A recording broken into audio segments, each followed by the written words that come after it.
Il croyait avoir le dernier mot. Il l'a prononcé un soir, calmement, presque avec bienveillance, comme on conclut une discussion que l'on estime réglée. Il a dit que tout serait plus simple ainsi, que les décisions étaient prises, qu'il fallait avancer. Il parlait au nom de la famille, au nom du bon sens, au nom de ce qu'il appelait la réalité. Il ne m'a pas demandé mon avis. Il m'a informé. Je me souviens très précisément de ce moment. La lumière était douce, la table débarrassée à moitié, les voix encore suspendues dans l'air. Il parlait avec assurance, sans agressivité. C'est ce qui rendait ses paroles si difficiles à contester. Il avait ce ton tranquille de ceux qui pensent être dans leur droit. Il croyait vraiment que la discussion était close. Ma fille était assise à côté de lui. Elle regardait ses mains et j'étais mon regard. Je l'ai vue se raidir légèrement, comme si elle savait déjà que quelque chose n'allait pas. Sans encore trouver le courage de le dire, lui continuait. Il expliquait ce qui allait se faire, comment, quand. Il évoquait des démarches, des papiers, des rendez-vous à venir. Tout était organisé, tout était pensé, sauf une chose essentielle, mon consentement. Je n'ai pas réagi tout de suite. J'ai écouté jusqu'au bout. Je voulais comprendre jusqu'où allait sa certitude. Il parlait de mon avenir comme d'un dossier à régler, d'un calendrier à optimiser. Il utilisait des mots rassurants.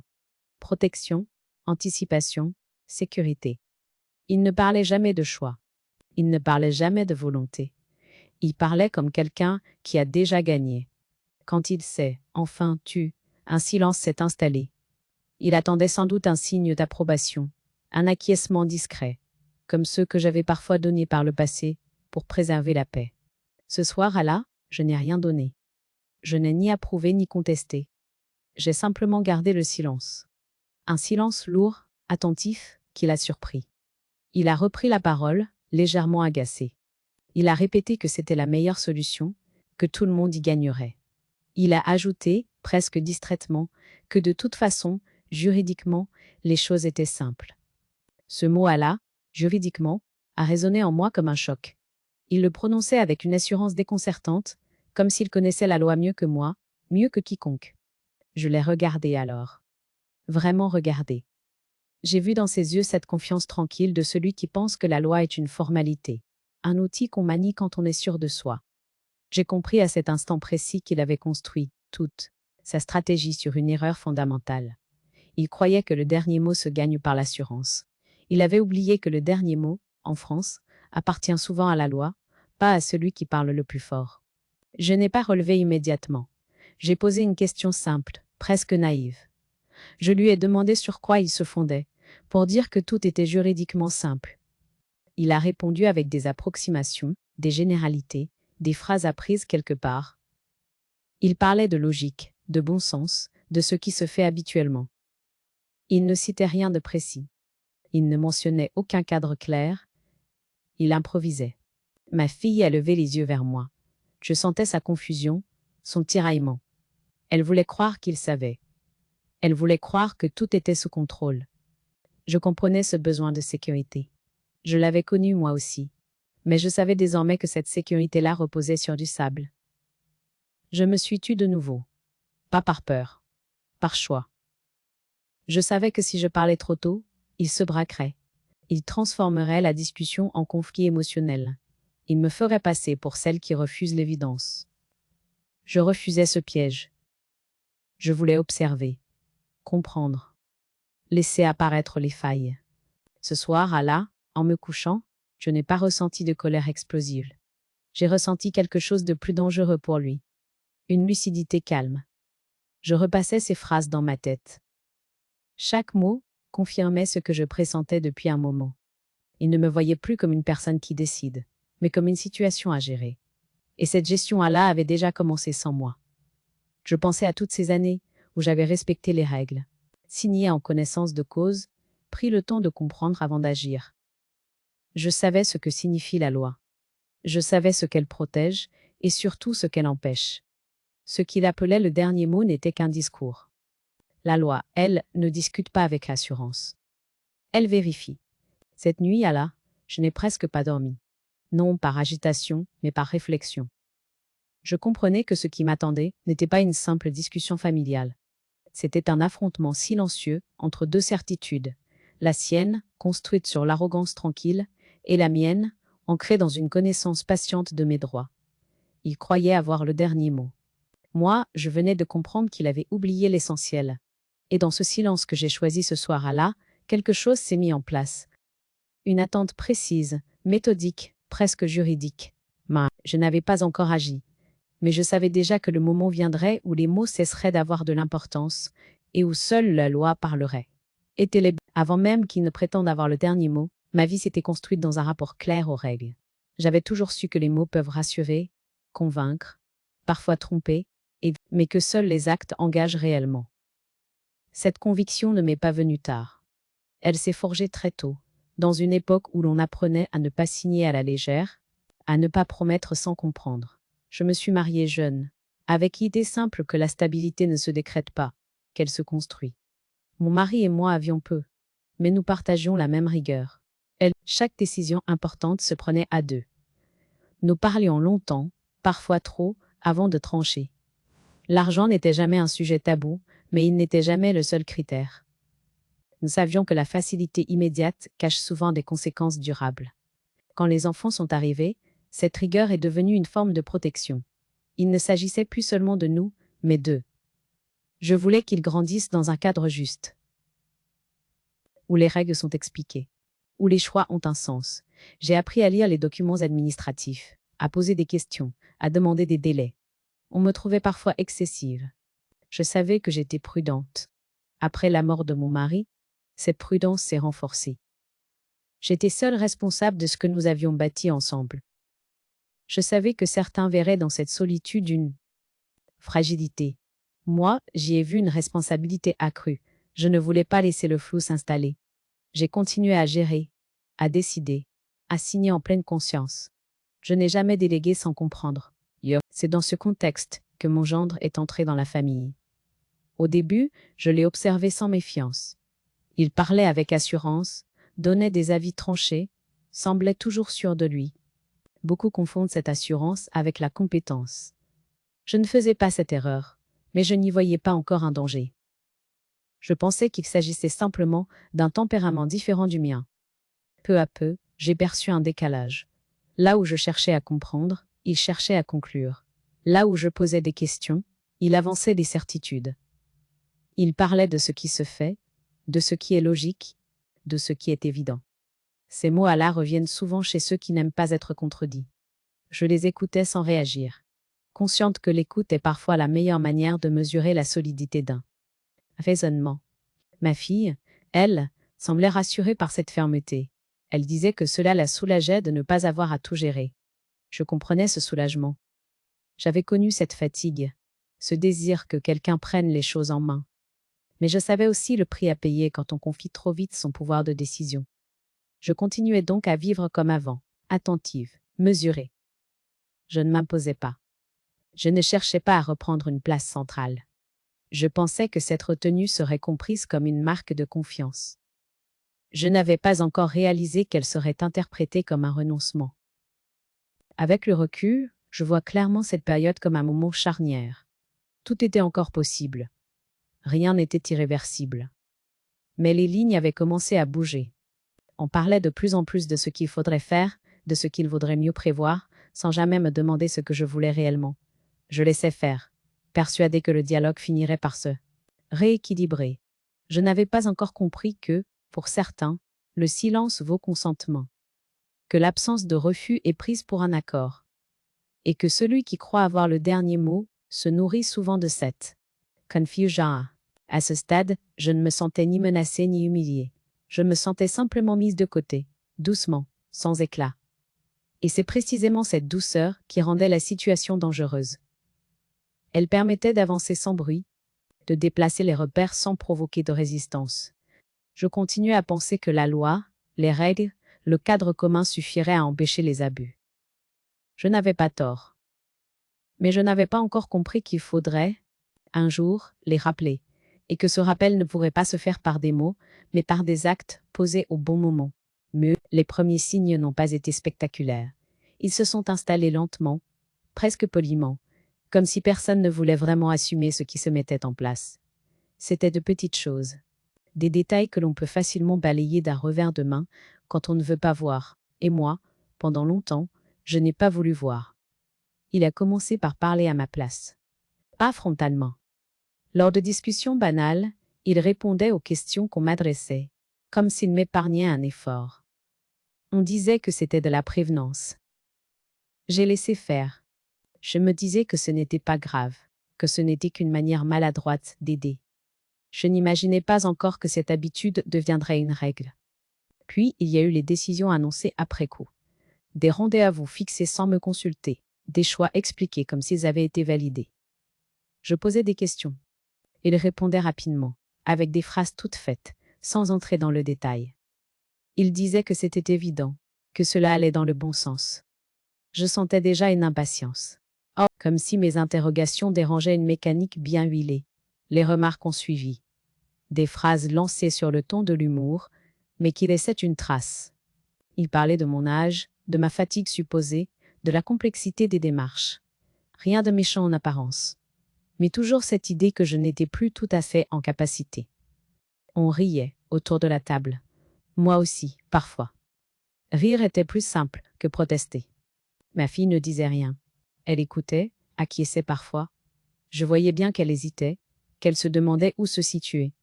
Elle aimait son mari. Elle voulait préserver l'équilibre. Et moi, je ne voulais pas la mettre en difficulté. Alors je gardais le silence. Je pensais que ce silence protégerait tout le monde. Les discussions familiales prenaient une tournure étrange. On parlait de projets, d'organisation future, sans jamais me demander ce que j'en pensais. J'étais présente physiquement, mais absente des décisions. On me consultait sur des détails, jamais sur l'essentiel. Cette mise à l'écart n'était pas brutale. Elle était progressive, presque indolore au début. C'est ce qui la rendait dangereuse. Je me souviens d'un dimanche précis. Ils discutaient d'un point important, avec des chiffres, des échéances. J'écoutais, attentive. À un moment, j'ai voulu intervenir. Il m'a coupé doucement, en disant qu'il m'expliquerait plus tard, que ce n'était pas nécessaire de s'encombrer maintenant. Ce mot, encombrer, m'a frappé. J'étais devenue un poids, dans une conversation qui me concernait directement. Ce jour-là, quelque chose a bougé en moi. Pas encore une révolte, une gêne profonde, une sensation de décalage. Je me demandais comment j'en étais arrivée, là, à accepter d'être traitée comme une spectatrice de ma propre vie. Mais je continuais à me dire que ce n'était qu'un moment, que cela passerait. Non, les humiliations étaient subtiles. Jamais frontales. Elles prenaient la forme de soupirs, de regards échangés, de phrases murmurées. Il disait que c'était compliqué de tout expliquer, que certaines choses sont techniques. Il parlait de mon bien, de ma tranquillité. Et chaque fois, il réduisait un peu plus l'espace dans lequel je pouvais m'exprimer. Je me sentais parfois invisible. Non parce qu'on m'ignorait complètement, mais parce qu'on ne me voyait plus comme une personne capable de décider. Cette invisibilité-là est particulière. Elle ne fait pas de bruit. Elle s'installe comme une brume, jusqu'à ce que l'on doute soit à même de sa place. Je n'ai pas réagi immédiatement. J'avais trop peur de provoquer un conflit inutile. Je voulais croire que la bienveillance finirait par rétablir l'équilibre. Je me disais que le respect reviendrait. Naturellement. J'ignorais encore que, pour ceux qui croient avoir le dernier mot, le respect ne revient jamais de lui-même. Avec le recul, je vois ces signes pour ce qu'ils étaient. Les premières marches d'un escalier qui menait à une dépossession. Plus grave, à ce moment-là, je n'étais pas encore prête à agir. Mais quelque chose en moi commençait à se réveiller. Une vigilance ancienne, patiente, celle qui sait que la loi existe précisément pour empêcher ce genre de glissement. Silencieux. Je ne le savais pas encore, mais le temps de l'observation touchait à sa fin. La révélation ne s'est pas produite dans un éclat. Elle n'a pas jailli d'une dispute ni d'un aveu. Elle s'est imposée un matin ordinaire, dans un geste banal, presque domestique. Je cherchais un document précis, un papier ancien que je conservais avec soin. En ouvrant le tiroir où je rangeais mes affaires personnelles, j'ai compris immédiatement que quelque chose avait changé. L'ordre n'était plus le mien. Les dossiers étaient alignés autrement, classés selon une logique qui ne m'appartenait pas. J'ai ressenti d'abord une irritation légère, puis une inquiétude sourde. Ce n'était pas le désordre qui me dérangeait, mais cette impression très nette que quelqu'un avait touché à ce qui relevait de mon intimité administrative, sans m'en parler. En fouillant plus attentivement, je suis tombée sur une chemise cartonnée que je n'avais jamais vue auparavant. Mon nom figurait dessus, écrit d'une écriture rapide.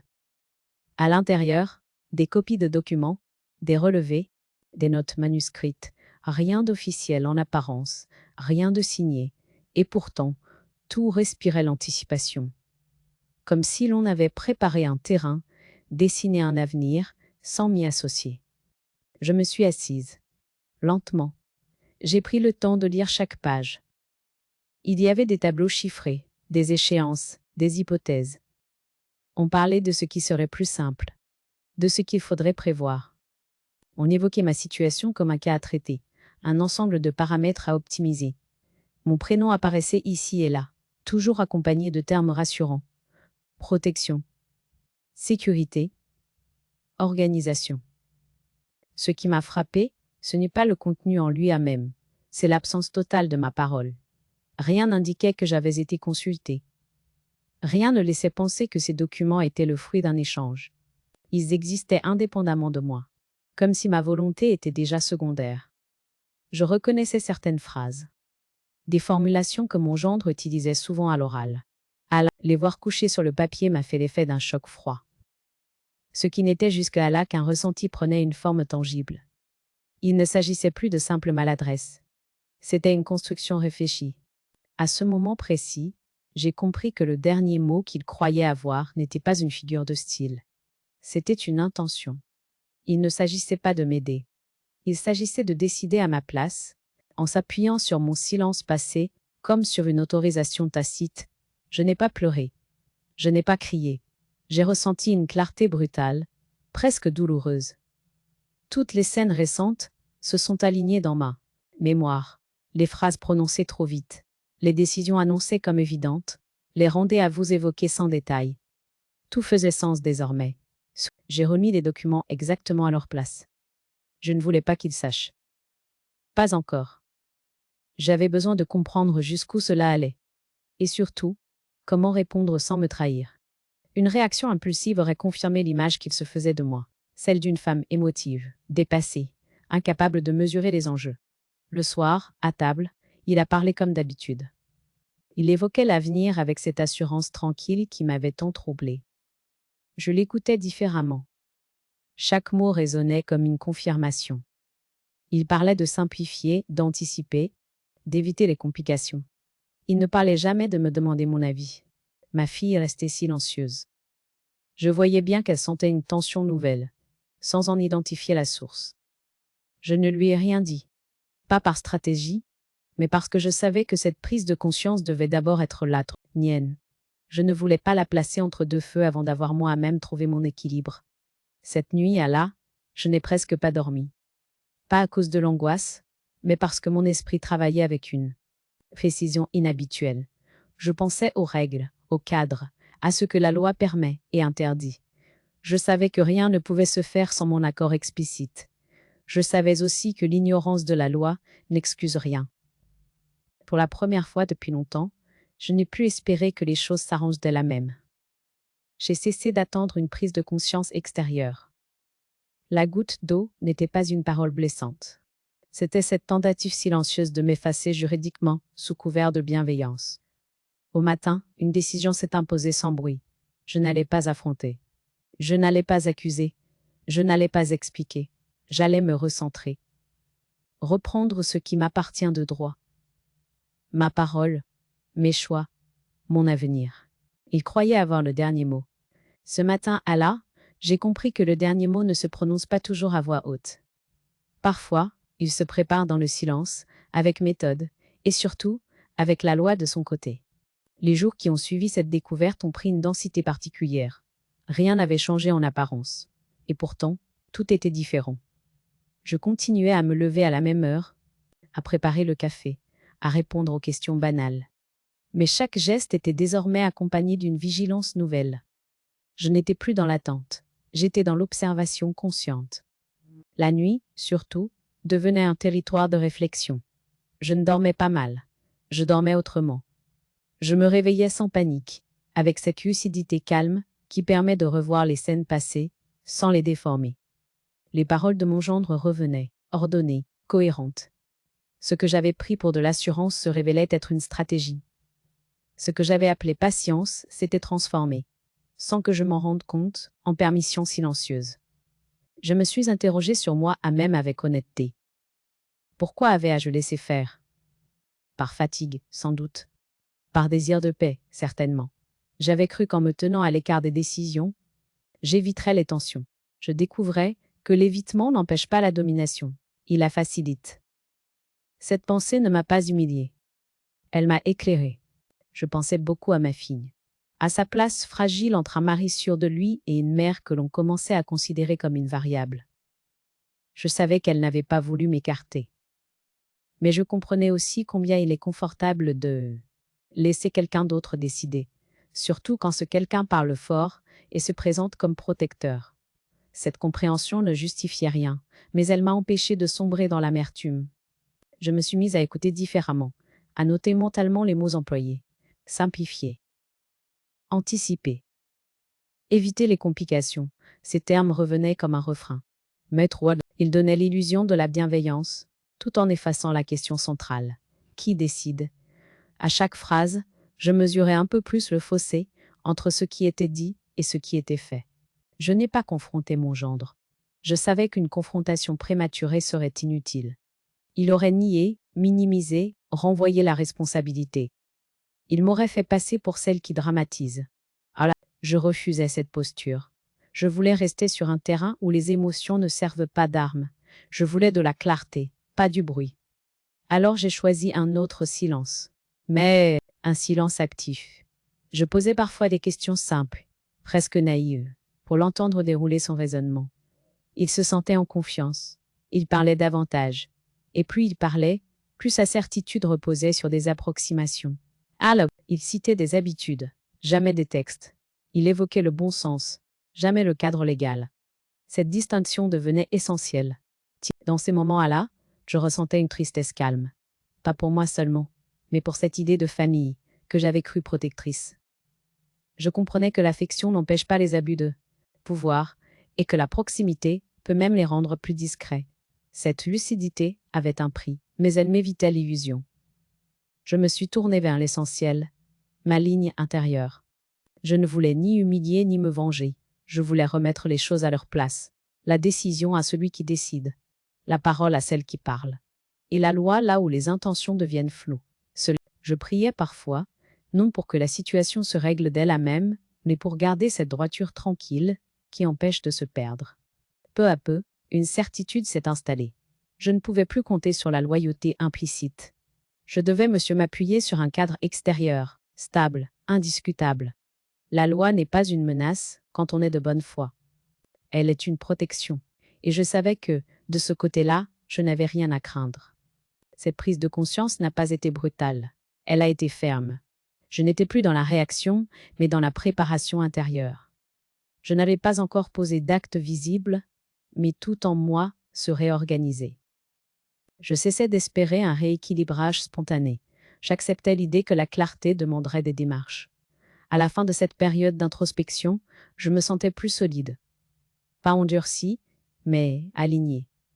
Je savais désormais que je ne laisserais plus personne décider à ma place, même sous couvert de protection. Je n'étais pas une situation à gérer.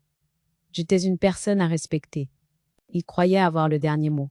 Moi, j'avais retrouvé le mien, silencieux encore, mais prêt à s'appuyer sur ce qui ne tremble pas. La loi, la méthode et le temps juste.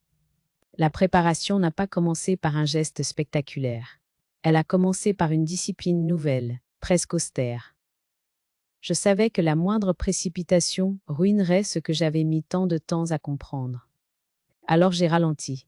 J'ai continué à tenir ma place ordinaire, tout en organisant, avec une précision discrète, ce qui devait l'être. La première étape a été intérieure. J'ai cessé d'attendre une reconnaissance spontanée, une explication tardive, un regret exprimé. J'ai accepté que cela n'arriverait pas. Cette acceptation m'a libérée. Elle m'a permis d'agir sans chercher l'approbation de ceux qui, précisément, avaient pris l'habitude de décider sans moi. La justice que je visais n'avait pas besoin d'être validée par eux pour exister. Ensuite, j'ai rassemblé mes documents personnels. Sans bruit, sans urgence. Un acte ancien retrouvé au fond d'un classeur, un relevé conservé par habitude, des courriers rangés depuis des années. Je relisais tout avec attention, non pour découvrir, mais pour confirmer. Rien n'avait jamais été cédé sans mon accord. Rien ne pouvait l'être sans ma signature. Cette certitude était un socle solide. J'ai pris rendez-vous avec un notaire que je n'avais jamais mentionné à la famille. Ce choix n'était pas anodin. Je voulais un regard neutre, extérieur, dégagé de toute relation affective. J'ai appelé moi-même, expliqué simplement que je souhaitais faire le point sur ma situation patrimoniale et mes volontés. Le rendez-vous a été fixé rapidement. Ce geste, pourtant banal, m'a rendu étrangement calme. J'avais repris l'initiative. Le jour venu, je me suis présentée seule. J'ai exposé les faits sans emphase. Les décisions évoquées sans moi. Les documents préparés en coulisses. Cette impression persistante d'être progressivement déplacée hors du champ des décisions. Le notaire m'a écouté attentivement, sans m'interrompre. Puis il a posé des questions précises, factuelles. Ses réponses ont été claires. Tant que je suis lucide, tant que je ne signe rien, rien ne peut m'être imposé. Toute tentative de pression peut être contestée. L'anticipation sans consentement n'a aucune valeur. Je suis sortie de ce bureau avec une sensation de stabilité retrouvée. Pas d'euphorie. Une assise. La loi n'était plus une idée abstraite. Elle devenait un cadre concret, tangible, sur lequel me m'appuyer. Je savais désormais exactement ce qui était possible et ce qui ne l'était pas. Dans les semaines qui ont suivi, j'ai continué à vivre comme avant. J'écoutais. Je laissais mon gendre parler d'organisation, de ce qu'il faudrait bientôt régler. Il croyait toujours que le temps jouait pour lui. Il confondait mon calme avec une résignation. Cette confusion était essentielle. Elle me laissait l'espace nécessaire pour agir sans être entravé. J'ai ouvert un compte bancaire à mon nom seul. Rien de secret. Rien d'irrégulier. Une mesure de protection élémentaire. J'y ai transféré certaines sommes progressivement, avec méthode, toujours dans le respect des règles. Chaque opération était documentée. Je voulais que tout soit lisible, incontestable. La clarté protège mieux que la dissimulation. J'ai également rédigé un testament. Pas pour exclure, pas pour punir, pour préciser, pour que ma volonté soit lisible, sans ambiguïté. J'ai choisi mes mots avec soin. J'y ai inscrit ce que j'avais toujours voulu, mais avec une rigueur nouvelle. Ce document n'était pas seulement juridique. Il était une affirmation de mon existence comme sujet, pas comme variable. Pendant cette période, je ressentais une tranquillité étrange. Comme si chaque démarche administrative réparait quelque chose de plus ancien. Je n'étais plus dans la réaction. J'étais dans l'affirmation silencieuse. Je ne cherchais pas à reprendre le pouvoir pour l'exercer sur les autres. Je voulais simplement remettre les choses à leur place. Mon gendre continuait à agir comme s'il dirigeait encore. Il parlait de réunions à venir, de décisions à préparer. Je le laissais faire. Je savais désormais que ce qu'il construisait reposait sur une illusion. Il croyait m'avoir écarté. Il ne voyait pas que je m'étais déplacée vers un terrain où son assurance n'avait plus aucune prise. Je n'éprouvais ni haine ni désir de revanche, seulement une détermination calme. Je savais que le moment viendrait où ce que j'avais mis en place apparaîtrait au grand jour. Je n'avais pas besoin de l'annoncer. La loi parlerait pour moi avec une neutralité implacable. Dans cette phase de préparation minutieuse, j'ai compris une chose essentielle. Le silence n'est pas toujours une faiblesse. Lorsqu'il est choisi, réfléchi, soutenu par des actes précis, il devient une force redoutable. Et moi, pour la première fois depuis longtemps, je faisais du silence un espace d'action, non de retrait. La confrontation n'a pas éclaté dans un cri. Elle s'est produite dans un moment presque ordinaire, précisément parce qu'il pensait avoir déjà gagné. Il parlait comme on conclut, avec cette assurance tranquille de celui qui croit que tout est verrouillé. Il évoquait des démarches en cours, des décisions à entériner, un calendrier déjà fixé. Sa voix était posée, sûre d'elle. Il croyait que le dernier mot lui appartenait encore. Je l'ai laissé parler. J'avais appris à reconnaître cette phase, où l'arrogance se trahit par l'excès de certitude. Plus il détaillait, plus il révélait ses angles morts. Il parlait d'organisation, jamais de consentement. De solution, jamais de droit. Je voyais sa logique se dérouler comme une démonstration incomplète. Quand il s'est arrêté, attendant sans doute un signe d'approbation, j'ai simplement dit que rien ne pouvait avancer sans mon accord écrit. La phrase était courte, précise. Elle a coupé net son élan. Il a d'abord souri, croyant à une inquiétude passagère. Puis il a répondu que tout était déjà prévu, que les bases juridiques étaient claires. Ce mot-là, juridique, il l'a prononcé avec un aplomb qui m'a confirmé ce que je savais. Il n'avait rien vérifié. Je lui ai demandé sur quel texte il s'appuyait. Pas sur le ton du défi, mais avec une curiosité tranquille. Il a hésité, puis parlé de ce qui se fait, de ce qui est logique, de ce que d'autres avaient déjà fait. Il n'a cité aucune règle précise, aucun cadre, rien de vérifiable. À ce moment-là, son assurance a commencé à se fissurer. Ma fille était là, silencieuse. Je sentais son trouble. Elle passait de lui à moi, comme si elle découvrait deux versions incompatibles d'une même réalité. Il a tenté de reprendre la main, en parlant plus fort, en évoquant l'intérêt de tous, la simplicité, l'urgence. J'ai répondu que l'intérêt de tous ne permet jamais d'effacer la volonté d'une personne lucide. Que l'urgence n'abolit pas le droit. Il a changé de ton. Il a parlé de confiance, de ce que j'aurais dû dire plus tôt. J'ai répondu que la confiance n'est pas un blanc à seing, qu'elle ne transforme pas une personne en variable d'ajustement, et que décider sans consulter n'est pas une maladresse, mais un choix. Ces mots-là, je ne les avais pas préparés. Ils se sont imposés d'eux à même. Bah, le silence qui a suivi était lourd. Il a compris que quelque chose lui échappait. Il a commencé à poser des questions, à chercher des confirmations. Les réponses qu'il a obtenues n'étaient pas celles qu'il espérait. Chaque démarche qu'il croyait acquise se heurtait à la même réalité. Sans ma signature, rien n'avait de valeur. Les documents préparés n'étaient que des intentions. La loi ne se satisfait pas des intentions. Les jours suivants ont été tendus. Il a multiplié les appels, tenté de comprendre ce qui bloquait. Il parlait de complications imprévues, de lenteurs administratives.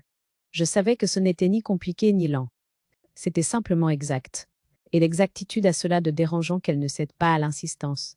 Un soir, il est venu me parler seul. Il disait qu'il n'avait jamais voulu m'écarter, qu'il pensait agir pour le bien de la famille. Je l'ai écouté jusqu'au bout. Puis je lui ai dit calmement que l'intention ne justifie jamais la dépossession. Que la loi existe précisément pour éviter que le pouvoir s'exerce au nom du bien supposé d'autrui. Il n'a pas répondu. Pour la première fois, il n'avait plus de terrain. Je ne cherchais pas à l'humilier. Je voulais simplement rendre visible ce qui s'était fait jusque-là dans l'ombre. La confrontation n'était pas un affrontement de voix, mais un déplacement de cadre. Je l'avais sorti du registre de l'assurance pour l'amener sur celui du droit. Et sur ce terrain-là, il n'avait plus le dernier mot. Il croyait diriger. Il découvrait qu'il ne faisait que parler. Mais la confrontation s'est achevée sans éclat. Mais elle avait produit son effet. L'illusion de contrôle s'était effondrée. Ce qui restait désormais, c'était la réalité nue. Une femme lucide, des droits clairs, et une loi qui ne se laisse pas impressionner par ceux qui parlent trop fort. L'après n'a pas été une libération immédiate. Il a ressemblé à une lente recomposition, comme ces maisons dont on découvre les fissures seulement quand on cesse de les masquer. Après la confrontation, chacun a tenté de reprendre ses habitudes, mais les gestes n'avaient plus la même évidence. Les mots se faisaient prudents, parfois trop. Les regards glissaient. Le pouvoir qu'il croyait stable avait perdu son appui principal, l'accord silencieux qu'il imaginait acquis. Mon gendre cherchait des issues. Il parlait moins fort, mais plus souvent. Il multipliait les échanges discrets, les appels tardifs, les conversations à voix basse. Je le voyais tenter de rassembler des confirmations, espérant encore une interprétation qui lui rendrait l'initiative. Mais chaque réponse revenait au même point. Sans mon consentement, rien n'avançait. La loi ne se laissait pas attendrir par les intentions, elle constatait simplement l'absence de signature. Ma fille, elle, se retrouvait au centre d'un tiraillement qu'elle avait longtemps évité. Elle découvrait que ne pas choisir est déjà un choix, et qu'il a un coût. Je percevais sa fatigue, son trouble.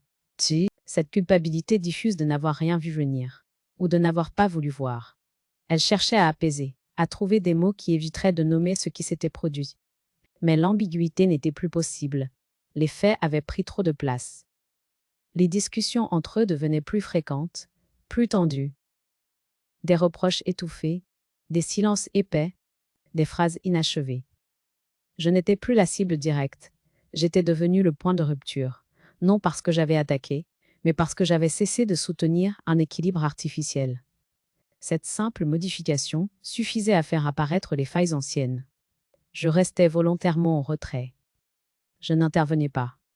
J'avais compris que toute parole de ma part serait interprétée, utilisée, retournée. Le temps de l'explication était passé. Il ne restait que l'acceptation de ce qui avait été révélé. Et cette acceptation demandait à chacun un travail intérieur que je ne pouvais pas faire à leur place. Autour de moi, les attitudes changeaient. Certains évitaient le sujet, comme pour se protéger. D'autres tentaient maladroitement de me rassurer, cherchant à réparer un silence trop long. Je n'en voulais à personne. Le courage arrive souvent après la clarté, et la clarté, cette fois, n'avait pas été douce. Elle avait mis en lumière ce qui se faisait dans l'ombre. Un soir, ma fille est venue s'asseoir près de moi. Elle n'a pas parlé tout de suite. Le silence entre nous n'était pas hostile, mais chargé. Quand elle a enfin pris la parole, ce n'était ni pour accuser, ni pour demander pardon. C'était pour comprendre. Elle disait qu'elle ne reconnaissait plus son foyer, que tout lui semblait fragile. Je l'ai écoutée sans interrompre. Je savais que ces mots avaient mis longtemps à venir. Je lui ai répondu que je n'avais pas cherché la rupture, que j'avais seulement posé une limite, et que les limites, souvent, ne créent pas les fractures. Elles révèlent celles qui existent déjà. Ce n'est pas la limite qui brise, c'est ce qu'elle met au jour. Elle a baissé les yeux. Je sentais que cette vérité demandait du temps pour être acceptée. Les jours suivants, l'agitation a laissé place à une fatigue diffuse. On parlait de choses pratiques, jamais de l'essentiel. Chacun marchait sur des œufs. Ce silence, à là, n'était plus le mien.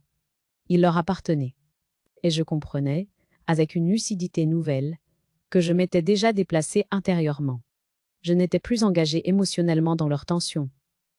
Non par indifférence, mais par clarté. Je voyais désormais la famille telle qu'elle était devenue. Un ensemble qui devait se réorganiser sans me placer au centre. Cette observation n'était ni amère, ni triomphante. Elle était juste. Ce qui s'effondrait n'était pas une stratégie administrative, mais une illusion. L'illusion qu'on peut diriger en excluant. L'illusion que l'âge efface la capacité de choisir. L'illusion que la bonne intention suffit quand le consentement manque. Ces illusions, une fois exposées, ne se réparent pas par des discours. Le soir, dans ma chambre, je respirais plus librement. Je savais que le plus difficile était passé. Non parce que tout était réglé, mais parce que je n'étais plus prisonnière d'un rôle qui ne me correspondait plus. La famille trouverait un nouvel équilibre, ou non. Ce n'était plus mon combat. Ce que j'avais défendu tenait toujours debout. Et cette stabilité-là, silencieuse et ferme, valait toutes les victoires bruyantes. Le départ ne s'est pas décidé dans l'urgence. Il s'est imposé comme une évidence tranquille, à mesure que je comprenais que rester n'apporterait rien de plus à ce qui devait désormais se réorganiser sans moi. J'avais posé la limite. Elle tenait. Il ne me restait qu'à lui donner un espace, pour exister sans être constamment éprouvée. Je n'ai pas annoncé mon intention tout de suite. J'ai observé encore, quelques jours, cette maison devenue trop étroite pour ce qu'elle contenait désormais. Les conversations étaient polies, fonctionnelles. On parlait d'horaires, de courses, de détails, sans importance. Jamais de ce qui avait réellement changé. Je sentais que ma présence, autrefois évidente, devenait inconfortable pour ceux qui devaient désormais composer avec leurs propres contradictions. Cette sensation n'était pas une blessure, elle confirmait simplement que le moment était venu. Je me suis mise à chercher un lieu à moi sans fébrilité. Je ne voulais ni une fuite ni une revanche. Je voulais un endroit neutre, sans mémoire familiale à porter, où je pourrais respirer, sans me demander si je dérangeais. Quand j'ai visité ce petit appartement clair, au calme, j'ai su. Il n'avait rien d'exceptionnel, et c'était précisément ce qui me convenait.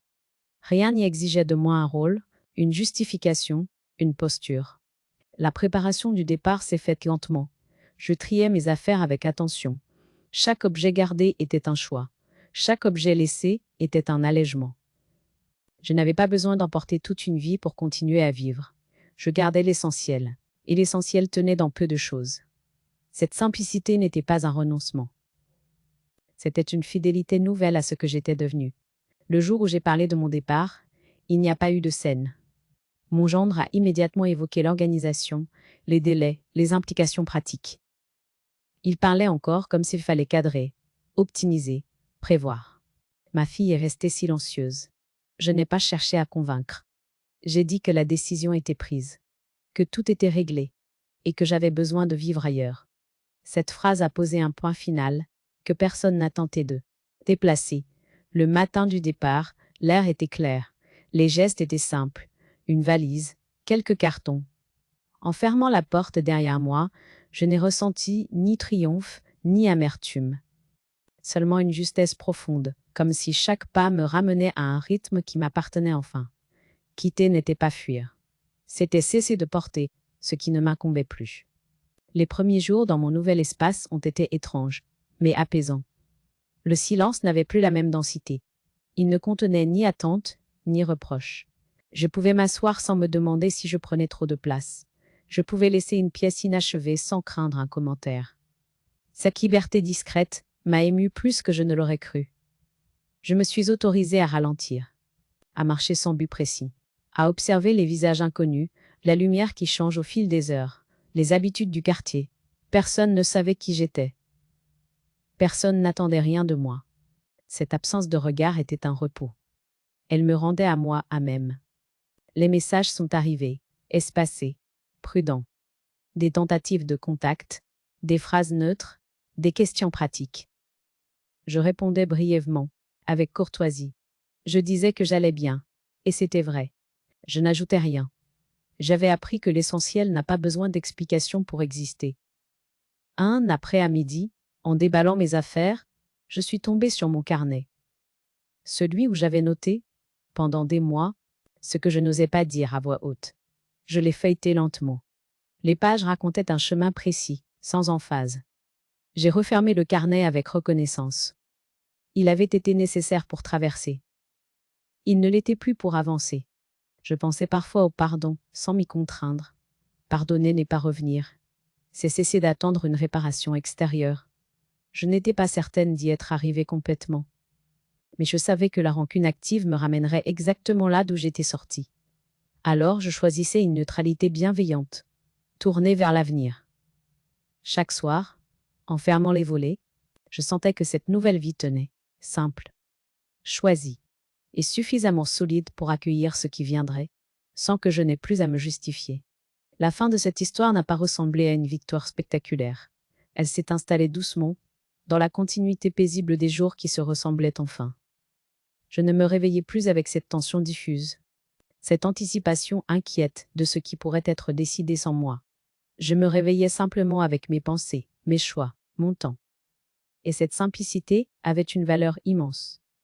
Je repensais parfois à lui, à cette certitude qu'il affichait, à cette manière de parler comme si le monde devait naturellement s'aligner sur sa volonté. Il croyait que le dernier mot appartenait à celui qui parle le plus fort, à celui qui organise, à celui qui anticipe pour les autres. Il n'avait jamais compris que le dernier mot, dans un pays de règles et de droits, n'appartient pas à l'assurance, mais au cadre. La loi n'écoute pas l'orgueil, elle regarde les faits. Je ne nourrissais plus de colère. Elle s'était dissipée au fil des démarches, remplacée par une compréhension plus large. Ce qui s'était joué n'était pas seulement une histoire familiale. C'était un schéma ancien, trop souvent répété, où l'on décide pour la personne que l'on juge affaiblie, sous couvert de protection. On appelle cela le bon sens. On oublie que le bon sens, sans le consentement, devient une domination. Avec ma fille, le lien avait changé. Il était plus fragile, mais plus vrai. Nous ne parlions plus pour maintenir une façade. Nous parlions quand c'était possible, quand c'était juste. Je ne lui demandais plus de prendre position.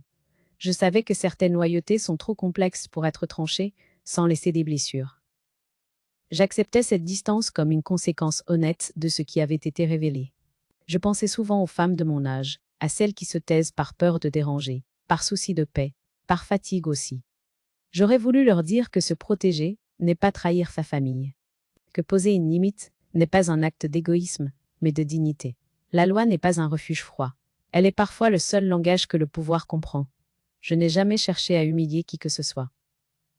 Je n'ai pas voulu reprendre le pouvoir pour l'exercer à mon tour. Ce que je voulais, c'était remettre les choses à leur place. La parole à celle qui parle. La décision à celle qui décide. Et le cadre légal, là où les intentions deviennent floues. Cette remise à l'endroit m'a rendu plus libre que je ne l'aurais imaginé. Aujourd'hui, je choisis mes silences.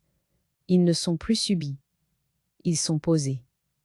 Je sais désormais que se taire peut être une faiblesse quand on a peur, mais que le silence devient une force immense lorsqu'il est un choix conscient, soutenu par des actes clairs.